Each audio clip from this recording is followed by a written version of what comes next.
So with this world's biggest small group, we're talking about identity, and no conversation about identity would be complete without the song You Are More by 10th Avenue North, and Mike from 10th Avenue North with us. That's right. That song, I got to tell you, man, that song is amazing, because this week we're looking at the lies about identity that we believe, and one of those is I'm defined by my failure, and that's exactly what your song, You Are More, kind of addresses. And so what prompted you to write that song? Was it your own failure, your own inadequacies?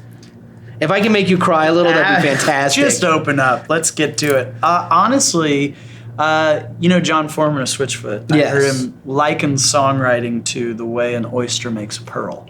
And the way an oyster makes a pearl is it starts with an irritant. Something gets under its shell, says that's not quite right. So in the same week, I heard a sermon, watched a Christian movie, and heard a Christian song that all said, the choices you make you who you are. Mm-hmm. Now, I agree that our choices have consequences and shape our trajectory, so to speak. But if you just leave it at that, your choices equals who you are, that's actually not Christian teaching. That actually is more Buddhistic, or even Hinduistic, I would say. And I got it's like a little oyster going, there's something missing. What's missing in that equation? It's like, oh right, grace. Mm-hmm. See, if the choice you make you are, there's no room for mercy in that equation. So I sat down and started scribbling out, you're actually more than your choices. And you know what? You're more than your mistakes. And that's how the song got started. You're more than the choices that you made, more than the sum of your past mistakes, more than the problems you create. You've been remade. And then there's a line in the bridge that I love too. It's this is not about what you feel, but what he felt to forgive you. Because again, when we look at identity, we look at what so many people say about us or what we say about ourselves.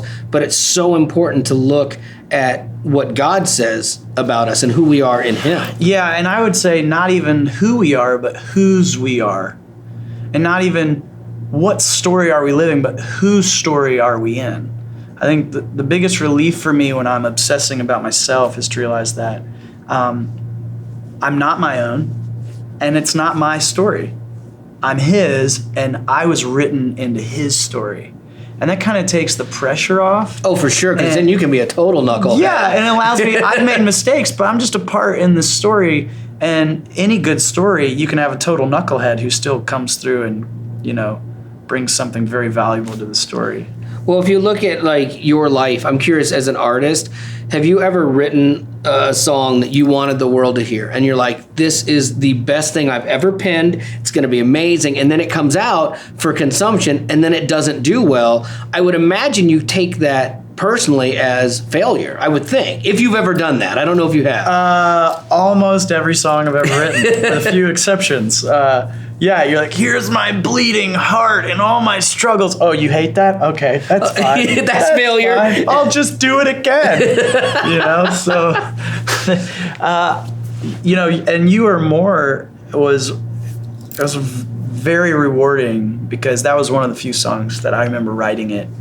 And I meant my label actually didn't even like it. The demo. Really? It's one of my favorite songs. The demo did suck. I'll be honest. It was pretty bad. And it was pretty dirgy. And luckily, we tracked it anyway. And after we recorded, it came out a lot better.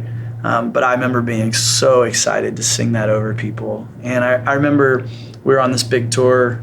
I think it was Winter Jam. And 6 months later, we're loading into this little show. And there's a group from Teen Challenge there, which are guys who are recovering from addictions and stuff. And this guy's pushing a case into our trailer after the show. And he just goes, oh, hey, man, I just want you to know that I had actually just shot up heroin in the bathroom at this big concert called Winter Jam. Because my friends dragged me there. I didn't want to be there. I was on drugs, and I came out of the bathroom, and you were singing that song, You Are More. Wow. And he goes, and I realized that I'm more than this addiction.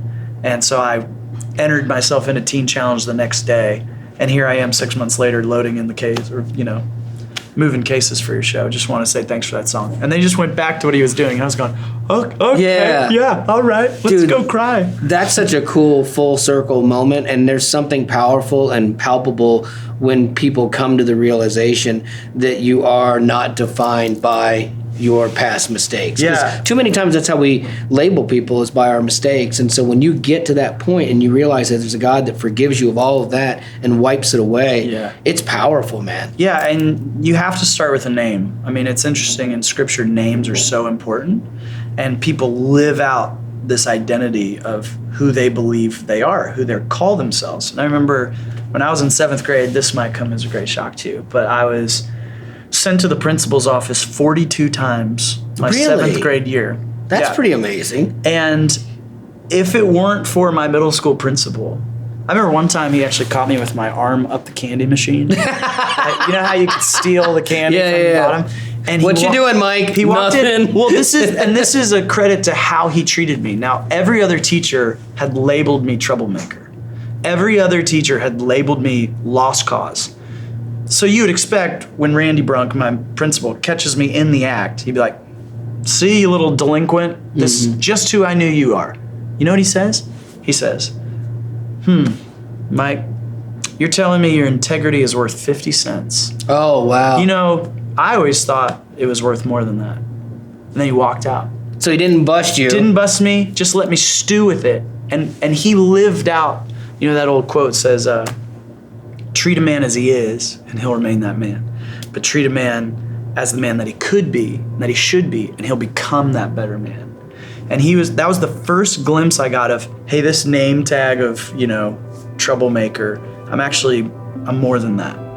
And he inspired me to be the man that he knew I could be and that God was saying I was. So a big question that can kind of wreck us is, how do I move forward after I've failed? So for the answer to that, we're going to the Help Finder Bible. In Hebrews chapter 4, verse 15 and 16, it says, "This high priest of ours understands our weakness. So let us come boldly to the throne of our gracious God to find grace to help us when we need it most." Realize that God's work is not limited by our failures. In fact, he doesn't reject us on our weakness, but he embraces that weakness, because it's in that weakness that we actually find God's true strength.